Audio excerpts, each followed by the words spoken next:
Kalau sudah Sya'ban berarti ciri Ramadan itu sudah dekat. Maka Abu Bakar Al-Baqli dalam sering disampaikan atau Abu Bakar Al-Warraq mengatakan bahwa bulan Rajab syahrul zar'i, bulan nanam, bulan Sya'ban as-saqi waz-zar'i, bulan menyiram, bulan Ramadan al-hasad waz-zar'i, bulan memanen. Dan setiap orang yang memanen pasti ada tanaman yang dia panen. Maka beliau melanjutkan, orang yang rugi adalah orang yang sudah nanam tetapi tidak merawatkan tanamannya sehingga menyesal ketika waktunya panen. Membiarkan tanaman begitu saja, tidak disiram, tidak dirawat tanamannya sehingga akan layu, kering dan mati. Waktunya panen dia akan menyesal. Kenapa? Karena tidak mengurusi tanamannya yang dia tanam. Nah, Rajab sudah berlalu, Ramadan belum datang, pertengahan, terapit antara baina Rajab wa Ramadan ya bulan Sya'ban. Maka baginda Nabi wanti-wanti sama kita, karena yaghfulun nas katsirun minan nas, banyak manusia yang lupa dengan keistimewaan Sya'ban. Banyak manusia yang lalai dengan adanya bulan Sya'ban karena merasa Rajab udah banyak amalnya, karena merasa entar Ramadan pamungkas amalannya, sehingga Sya'ban terbengkalai begitu saja. Padahal bukan nggak ada keutamaan, banyak sekali keutamaan Sya'ban. Bahkan kalau mau dicirikan amalan yang paling mantap adalah amalan ketika banyak orang nggak ngelaksanain, kita ngelaksanain. Sholat malam itu dibilang paling cakep sholat pada malam hari, karena malam hari banyak orang yang kagak ngerjain. Qumul lail wa nasun niyam, berdirilah pada malam hari, sholat qiyamul lail wa nasun niyam, ketika manusia sedang tidur. Banyak yang membangun sholat malam ketika banyaknya orang sedang terlelap tidur. Maka sholat modal begini sholat yang luar biasa, karena ketika orang sedang enaknya tidur, dia membangun untuk sujud, untuk sholat. Maka sholatnya ini sholat yang luar biasa. Ketika banyak orang mengatakan Sya'ban itu bulan istirahat, bulan persiapan untuk Ramadan, ngajinya istirahat, ibadahnya istirahat, tetapi kita masih tetap aja ngaji, tetap aja sholawat, tetap aja ibadah. Dikala manusia berbondong-bondong lupa dengan ini bulan, maka bulan ini menjadi istimewa. Orang yang pergi ke bandara, begitu banyak orang yang lalai. Mungkin bisa dihitung jadi orang yang zikir kepada Allah, tiba-tiba jamaah Miftahul Huda sampai ke bandara masih sempat istighfar, masih sempat sholawat. Di kerumunan orang yang lalai kepada Allah, di situ dia beristighfar, berzikir kepada Allah. Ibarat ke dalam kegelapan yang muncul cahaya yang terang benerang. Di kumpulan orang yang maksiat, orang yang lalai, di situ ada zikir. Ketika bulan ini ditinggalkan kebanyakan manusia, di sini kita tetap ibadah, maka itu orang amalannya istimewa. Kapan? Itu bulan Sya'ban. Maka kesempatan ini sudah mendekati, sehingga kita persiapan benar-benar nih.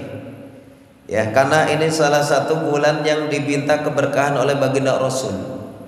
Ya, keberkahan Rajab, keberkahan Sya'ban, dan panjang umur sampai bulan suci Ramadan.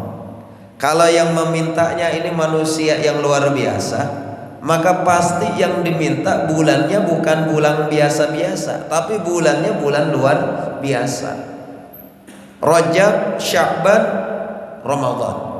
Dipesan oleh baginda Nabi, Kurang amalkah baginda Nabi? Paling banyak amalnya. Kurang takwalah baginda Nabi? Orang paling takwa. Silsilahnya luar biasa. Dari segi penciptaannya sempurna, zahiran wa batina.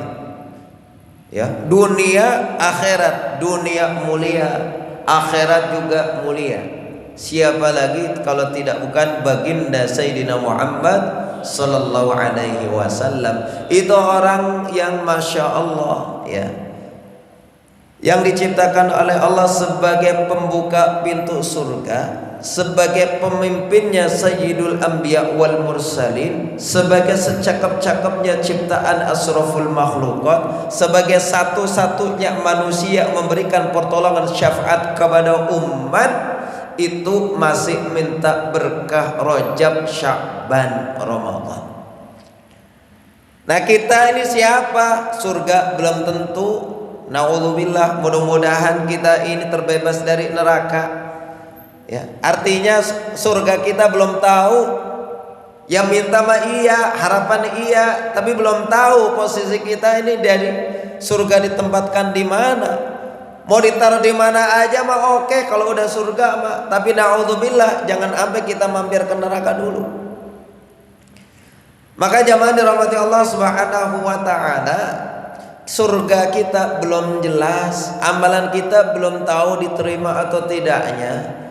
Maka kita membonceng kepada baginda Rasulullah sallallahu alaihi wasallam yang sudah jelas alamatnya, yang sudah jelas amalnya, yang sudah maksum daripada kesalahan dan dosa. Siapa lagi kalau kita nggak ngikut beliau? Ya.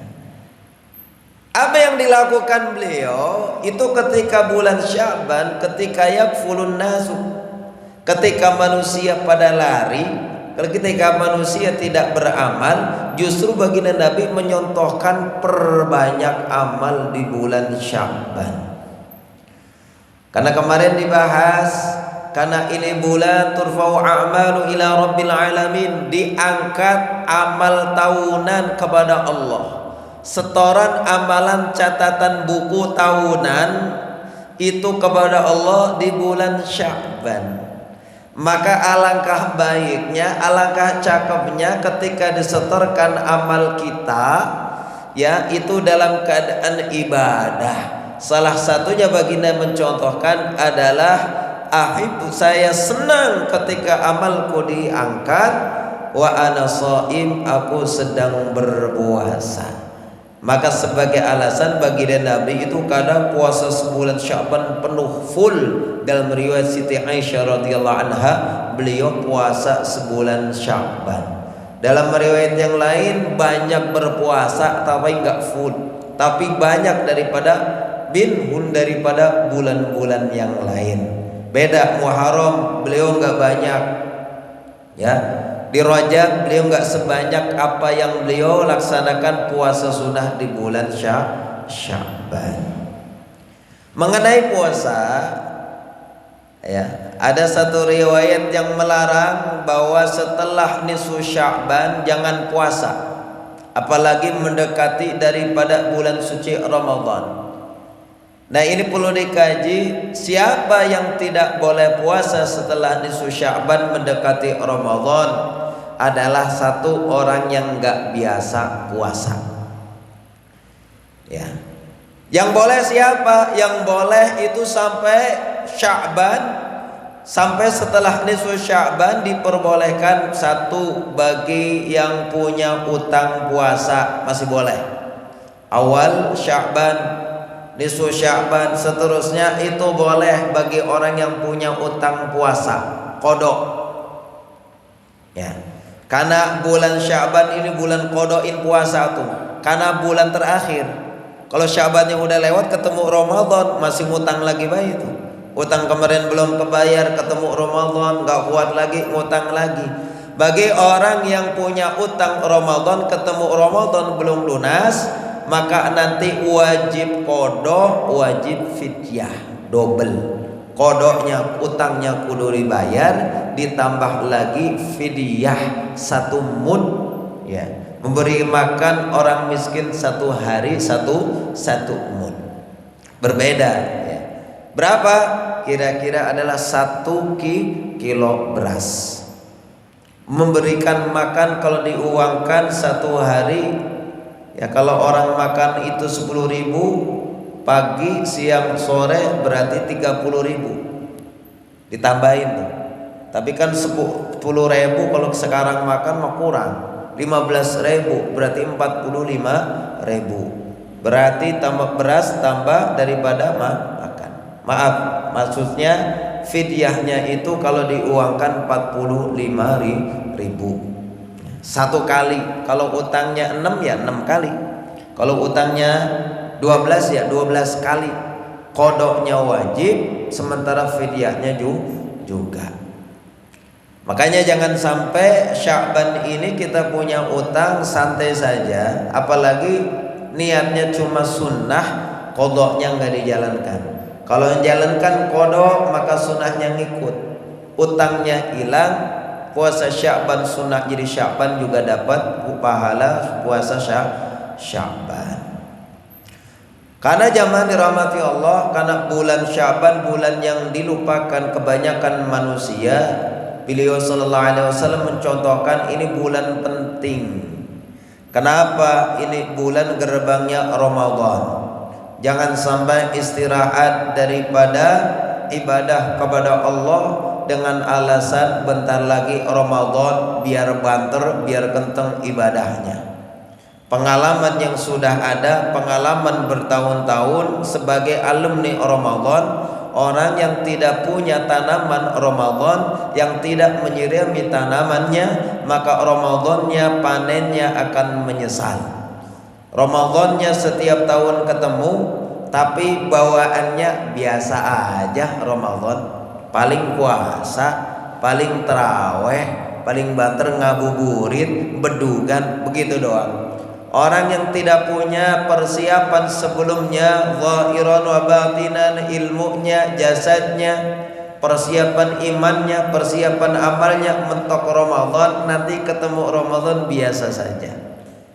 Senangnya biasa aja, sehingga amalnya di Ramadan biasa saja. Maka banyak orang Ramadan puasanya coba-coba, ya, puasa coba-coba. Kalau kuat lanjut, nggak kuat bebas. Jadi coba-coba. Tarawihnya coba-coba. Kira-kira nyaman, enak lanjut. Kapan jangan, nggak enak, nggak nyaman, tinggalin. Jadi bulan Ramadan bulan coba-coba. Walhasil setiap tahun Ramadan itu kita tidak meraih daripada rahmat Allah, ampunan Allah, apalagi pembebasan Allah dari api neraka. Maka orang yang dapat Ramadan cuma dapat hidup di Ramadan, amal sewajarnya saja, sebisanya saja, itu nggak dapat apa-apa. Kenapa? Dia bakalan menyesal karena tanamannya tidak dia siram. Udah mulai subur, udah mulai gede, udah hijau, tiba-tiba dibiarin kering, tiba-tiba layu, mati. Sehingga waktunya amal soleh yang paling kenceng dia nggak dapat apa-apa. Maka jamaah dirahmati Allah Subhanahu wa taala, nanti ya dalam kalender sudah insya Allah Selasa malam Rabu, ya itu malam nisfu Sya'ban. Maka dari pengajian Sabtu ini kita ingatkan kembali, ini malam bukan sembarang malam. Karena malam ini kita tunggu bukan setiap bulan, tapi setahun sekali. Jangan sampai ini kita tinggalkan nih amalan malam nisfu Sya'ban. Karena dalam riwayat yang sahih disebutkan Allah turun langsung, ya, memperhatikan li jami' khalqi, seluruh makhluknya. Allah ampunkan seluruh makhluknya, illa li musyrikin aw musyahin, kecuali orang musyrik dan orang yang dalam perpecahan, permusuhan, kebencian.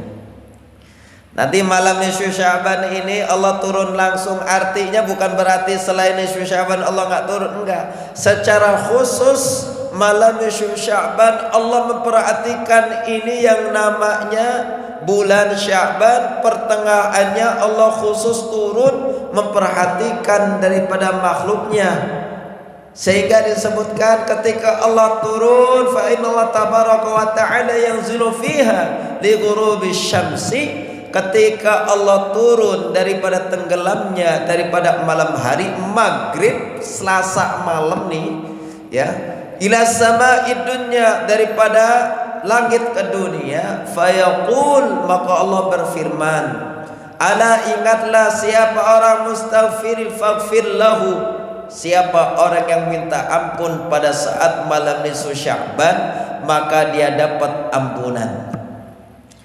Ala man mustazkin farzuq, siapa orang yang minta rezeki kepadaku aku akan berikan rezeki kepadanya. Ala man mubtala fa'afiyah, siapa orang yang pengen terhindar daripada bala, kesusahan, segala macam yang menyusahkan diri, maka Allah akan memudahkan, Allah akan menghilangkan daripada balanya.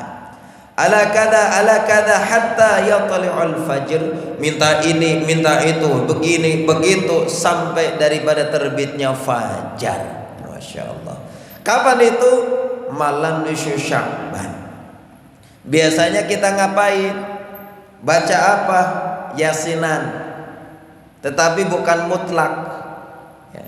Kalau ditanya kenapa yasinan, ya karena yang paling gampang yasinan.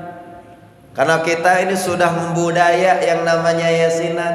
Syukuran baca yasinan, malam Jumat yasinan, nanti pada potong rambut yasinan, tahlil 1, 2 sampai 7 yasinan, 40 hari yasinan, 6 tahun 1000 bulan terus haul tahunan yasinan, apa aja yasinan, sehingga sudah makanan kita. Makanya nanti ketemu istimewa nisfu Sya'ban baca 3 kali yasin, karena 1 sudah terbiasa, yang kedua sudah sebagian hafal, yang ketiga juga surat yang termudah daripada yang lain karena udah sering dibaca.